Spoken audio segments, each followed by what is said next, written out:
Welcome back, you guys. Today we are going to be building Jabba's sail barge and gift with purchase, as you can see on the screen there. This one I had ordered pretty recently, right as it was coming out at midnight. And obviously I do not live super close, or else I just go to a store, but the shipping does pretty well, so it got here in a decent frame. And this time the UPS drivers actually made sure the box looked good, so I can show you guys this good artwork with Jabba and Slave Leia. And then of course we got, next we're gonna have, I believe this one, yep, that's Max Rebo, getting some tunes going. Then we're going to have, that is what, Salacious Crumb. That is that guy. So here we go. It was a good build. I mean, honestly, whenever you get a Lego Ultimate Collector Series, especially when they got all the info in the front pages like that right there, you know it's going to be a good set. I will say I do think this one kind of framed up really nicely in the video. Some sets end up being a little taller, and it gets a little hard for me to frame it well and not have it look like total crap, but this one was kind of perfect because as you can see, it was just meant to be filmed. It was meant to be a flat piece that you can see the process going on here. But yeah, honestly, if you're thinking about buying it, I know the price point's a little higher, even for, having not as many pieces. It definitely stumps you, especially if you're a Lego fan or even new to Lego. You're kind of like, why is it so expensive for a sail barge? And I mean, this one's one of those sets I don't really think is justifiable. $500 for this set, I don't think is. I don't think that's fitting. I think it would be better at $350, maybe even $400. I mean, you do get some good minifigs in here, but when they did like the Imperial Star Destroyer, that set ended up being bigger than even like the Millennium Falcon. So you can justify the price point. But this one, with it being $500, Lego, you got to kind of work on that. You guys make a ton of money. Plus, they separated this out into two sets. So you have to buy the Sarlacc pit with the skiff, and then that's where you get the other, I think, couple minifigs, and that's just basically what you would feel like would complete the set. If this were to come with that, I think it would feel more fitting, but honestly, whatever. I don't run Lego. If I did, I would probably sell way too many cool sets. I don't know. I sometimes question who Lego is taking their votes for what set they need to build next or actually have as a set. But anyway, I'm not trying to complain. I did enjoy this set very much. I honestly didn't think that it would actually be as fun as it was, but they did state in the beginning part of the first book that they were looking for some newer ways to build, but also making sure that it's still a fun build, and I think they held true to that, so good for them. Yeah, now we can see the process of the internal structure taking form. I do like how whenever you start building from flat, you can actually begin to see progress. That's always the best part of a Lego set. You start off slow and then work your way to where you're going. But sorry about the brightness changes. They will continue to do that during a hyperlapse.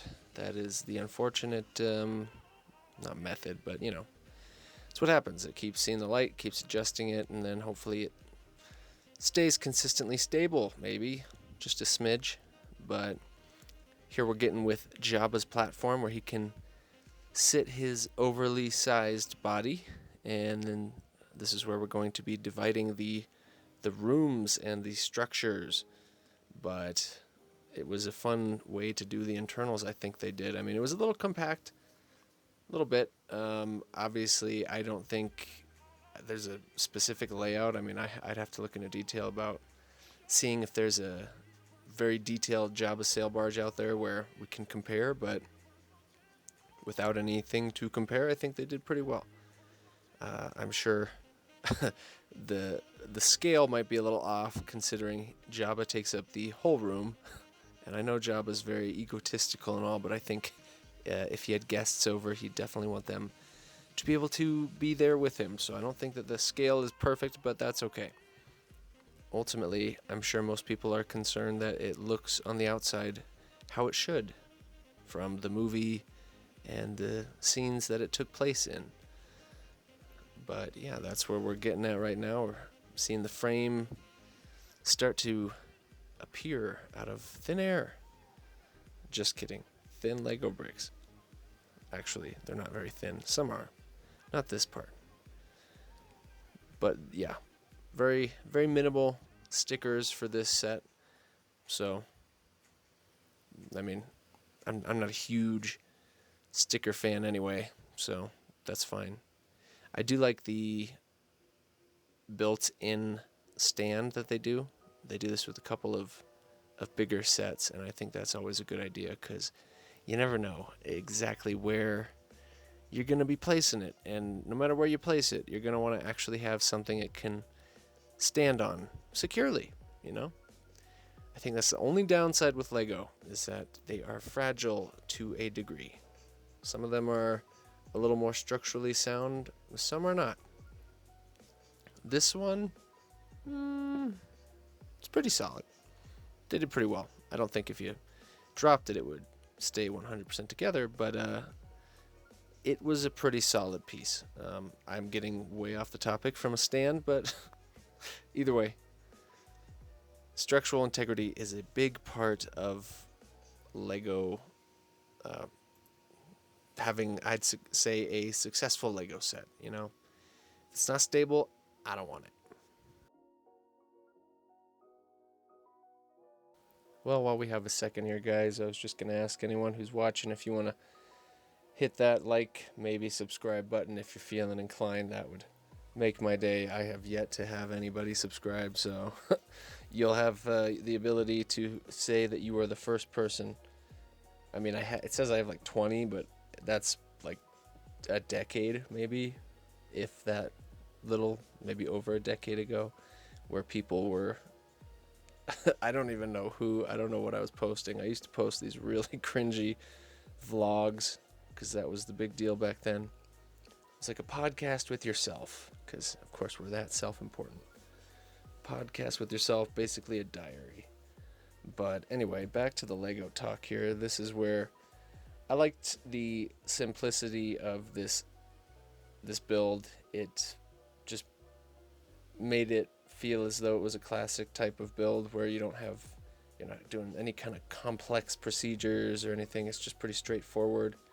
A little repetitive, but I mean, you only do each side twice and then mirrored, so it's not like it's pain in the ass like the Colosseum. You know, that one's quite a bit of the same thing, whereas this, you just, once you get those side skirts on, it looks good. And then this was a fun part. I liked how they lined this up for the structure of the top deck that was then going to be implemented pretty seamlessly. Hopefully that will be seen in a little bit, but I like the build of that. I like how they designed that very well. And then as we are going to build on, or see the build go on here, we're going to start to see a couple, it's not really Easter egg. I mean, it's just a good detail that they put in. I mean, they're going to have some guns that they put on there. They're going to have some of the side guns, like the rail, just guns that are on the railing. And then, hopefully once we get to the close-up, you guys will be able to see in detail what I'm speaking of here. But yeah, I thought they did a very, very nice job with the details as well as the functionality of it. Sometimes you get an Ultimate Collector series that feels more like it's just for display, kind of like the Imperial Star Destroyer. I keep referencing that one a lot, but that one's just a classic, and as far as pretty much any references go for Ultimate Collector series. That one just had a hollow frame inside. You couldn't really look inside, whereas this one, you can literally, that's part of the whole build. I mean, once you're done, it wants to be opened. They're wanting you to kind of, fold the sides down, and you can actually see inside there, and however you want to display it, there's not a wrong way too, because it always looks good. But here's where we're building the end platform for all the little minifigs. That's always fun. I always like filling them up. They all have their assigned seats, you know. And there we are. Wait, what is happening? Something got messed up in editing. I do apologize. I don't know what that was slow mode for, but hey, we'll keep it in. We all saw it. We saw it together. But yeah, there we have all the minifigs. They look wondrous. They look perfect. Ah, hey, good morning, guard. What are you doing? There you go. There you go. And then here is where we're going to take a little peek. This is the top deck. They got all the little wiring going on. Gonna see those giant sails. Those turned out very nicely.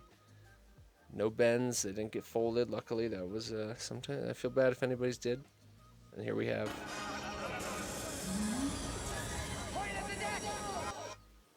Yeah, the gun pointed at the deck, which is going to explode the sail barge, which honestly wasn't in the movie for what, more than 10 minutes? I mean, I get Legos want to do it, so it's a classic look, that is for sure. But yeah, it is kind of funny when you think about how many things from Star Wars are iconic and yet they barely got any screen time. Like Boba Fett. Dude got barely any screen time when he first appeared and people loved him, so good for George Lucas. Very smart man. Made very, very memorable characters. But here's where this is a little peek close up of to the how it seamlessly ties into the build. You can see how they have flat top bricks that then you can lift off of, and you can see there's those 4 right there that they will then slide into.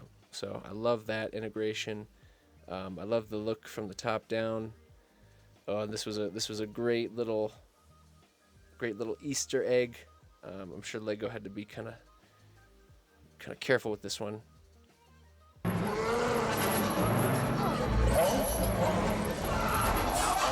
Due to murder and whatnot, but honestly, I think when you're a slave being held captive, you get that chance if you get change. I don't know, forget what I said, but anyway, now you can kind of see everything. This is like the armory. I don't know if that's a prison cell. And there we have where they are driving. I don't know who's driving that thing, but don't think they're going to be driving it for much longer.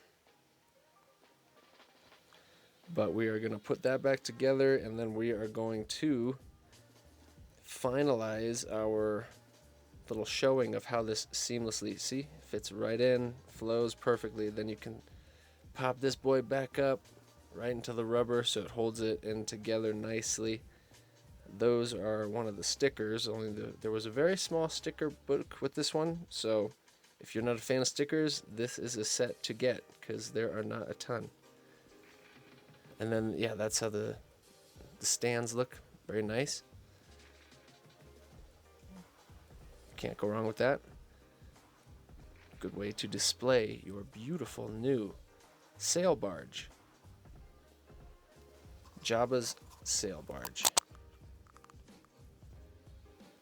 But wouldn't be anything without the minifigs or Jabba.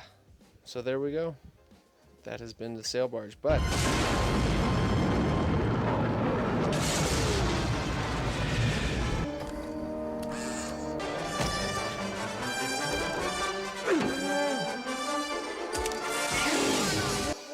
we still have one more to go. We got the gift with purchase, the Lego Luke Skywalker lightsaber. And this was I love all their little Lego lightsaber installments, so I had to make sure to buy the sail barge to get this one as well. I think this one might be the best one out of all of them.